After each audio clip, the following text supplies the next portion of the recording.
semuanya, perkenalkan nama saya Titi Wulan Purnama.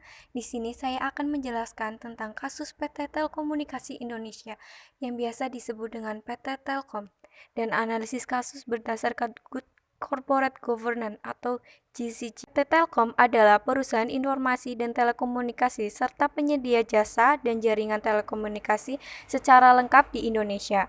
PT Telkom mengklaim bahwa dirinya sebagai perusahaan telekomunikasi terbesar di Indonesia dengan jumlah pelanggan telepon tetap sebanyak 15 juta dan pelanggan telepon seluler sebanyak 107 juta.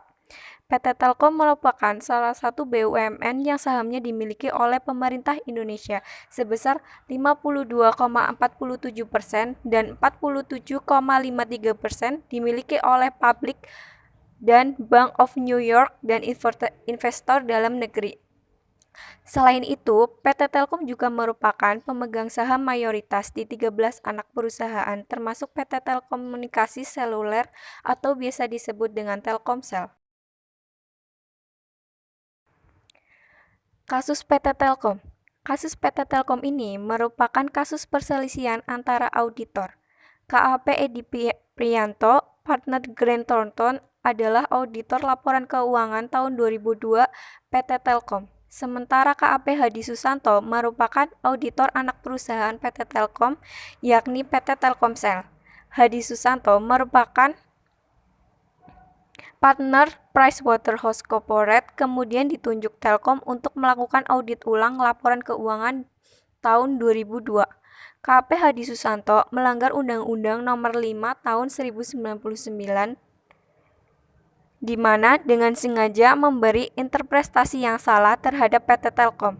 PT Telkomsel dan United States Securities Exchange Commission mengenai ketentuan standar audit Amerika. Dengan demikian, KAP Adi Susanto menghalangi KAP Edi Prianto untuk melakukan audit dan meminta kejelasan sebagai first layer dalam pengauditan sebelumnya. Sehingga auditor kedua tersebut mengalami kesulitan. Karena banyak hal-hal yang harus dikaji ulang, di mana KAP Edi Prianto dapat meneruskan hasil audit yang sebelumnya telah dilakukan oleh KAP Adi Susanto. Hal tersebut menyebabkan KAP Edi Prianto terhalangi untuk bersaing di lantai bursa. Pihak-pihak yang terlibat adalah KAP Drs Hadi Susanto dan rekan sebagai KAP yang dipercaya pengaudit PT Telkomsel. Kemudian KAP Edi Prianto sebagai KAP yang dipercaya melakukan audit konsolidasian atas PT Telkom. Dan PT Telkom selaku pengusaha yang diaudit. Etika profesi yang dilanggar yaitu kepercayaan. KAP Hadi Susanto dan KAP Edi Prianto telah melanggar kepercayaan karena pasar keuangan tidak dapat beroperasi tanpa kepercayaan. Kerjasama adalah penting dan kepercayaan adalah persyaratan kerjasama. Kedua, pelanggaran terhadap suatu kantor akuntan publik harus menunjukkan integrasinya kepada klien maupun masyarakat. Suatu KAP dalam tugasnya dituntut untuk bersikap jujur dan mempertahankan objektivitas tanpa dipengaruhi tekanan dari pihak manapun untuk kepentingan pribadi. KAP Hadi Susanto tidak seharusnya melakukan penilaian kualifikasi terhadap KAP lain melalui penolakan kesediaan terasosiasi. Walaupun atas dasar menghindari resiko yang dapat merugikan karena keraguan kelayakan hak berpaten KAP Edi Prianto di hadapan US SIC. Seharusnya KAP Hadi Susanto dan rekan bersikap adil terhadap KAP Edi Prianto dan tidak melakukan hal-hal bersifat menjatuhkan. Karena tidak adanya kewenangan dan tidak berkenannya anggota KAP melakukan tindakan pengucapan perkataan yang mencemari profesi. Kemudian pelanggaran terhadap suatu standar umum, yaitu kepatuhan terhadap standar. Anggota KAP harus memenuhi standar berikut beserta interpretasi yang terkait telah dikeluarkan oleh Badan Pengatur Standar yang ditetapkan IAI.